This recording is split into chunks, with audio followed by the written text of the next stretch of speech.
Good morning, everybody. This is me, Dr. Ogechi Sylvia Eze. Hello from Tenerife.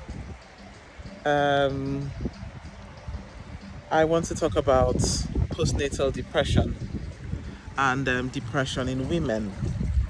I want to talk about it as a follow-on to Mother's Day. I know we're still in the celebration mood, but I also want to remember new moms and mothers who are not new moms who are struggling with depression, and women struggling with other conditions like inability to conceive or struggling with the conflicts of motherhood. I am not a mom myself, so I cannot empathize, but I am someone who has suffered with depression in the past, and I believe postnatal depression is not talked about as much as it should. And what is postnatal depression? Postnatal depression is a type of depression. Some say it's a form of depression that is seen usually in the first few months after having a baby. Sometimes it happens to first-time moms, and some other times it happens to mothers who have had children previously, and people think, you've had kids before, so where does depression come in from here?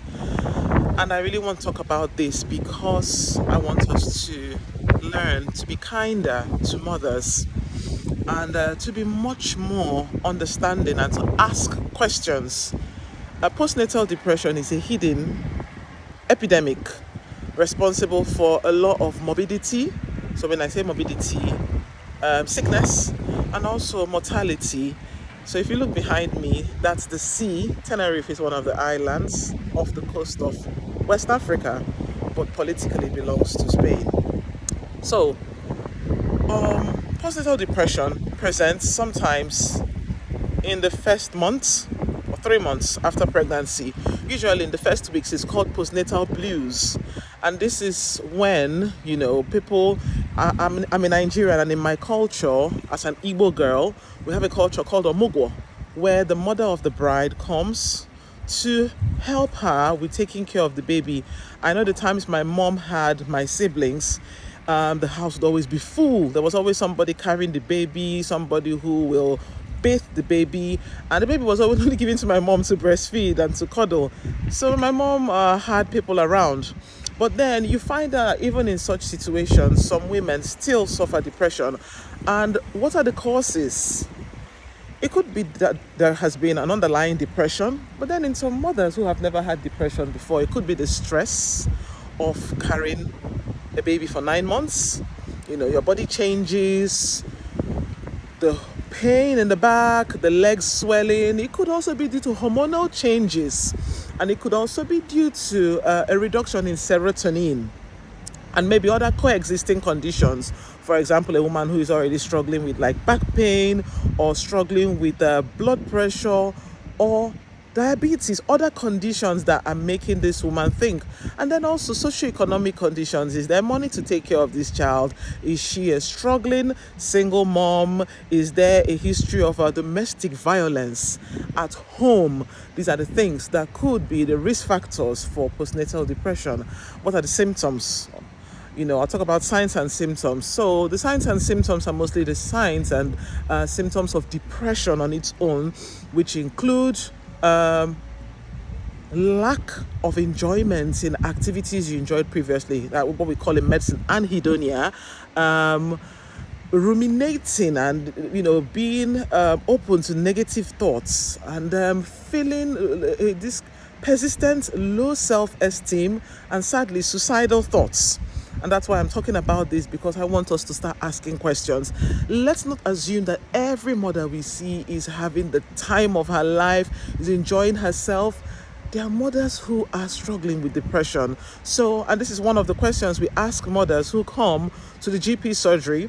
So we do what we call a 6 to 8 week check. And it's good that as we're checking the baby, we're asking the mom, how is your mood? Have you got any help at home? How is your sleep? Are you adjusting? Because motherhood is a life-changing event. Suddenly you were one and now there's a baby who is depending on you. You have to give your breast to that baby to breastfeed that child.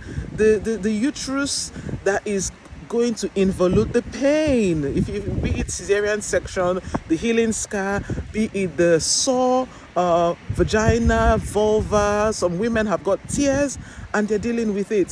So these are some of the things that even worsen the situation. So lack of enjoyment of activities, poor sleep, poor appetite. For some other people, it's increased appetite because you see comfort eating in depression. You could also have dissociation, whereby the woman just doesn't know where she is, and there could be various forms. It could be mild, it could be moderate, it could be severe. And in some cases, you see women having thoughts of wanting to harm themselves and harm the baby. So I want us to be kinder, find out, ask questions. How are you feeling? And please don't start saying, it's one of those things. It may not be one of those things. It might be something serious. Please speak to a doctor, and speak to a doctor early. Management depends on if it's mild or if it's moderate or if it's severe. In mild cases, we could see counselling, distraction techniques, family support, family therapy helping. In moderate cases, we do say speak to your doctor. The woman might need to be put on antidepressives. In severe cases, we will have a low threshold of starting antidepressives early.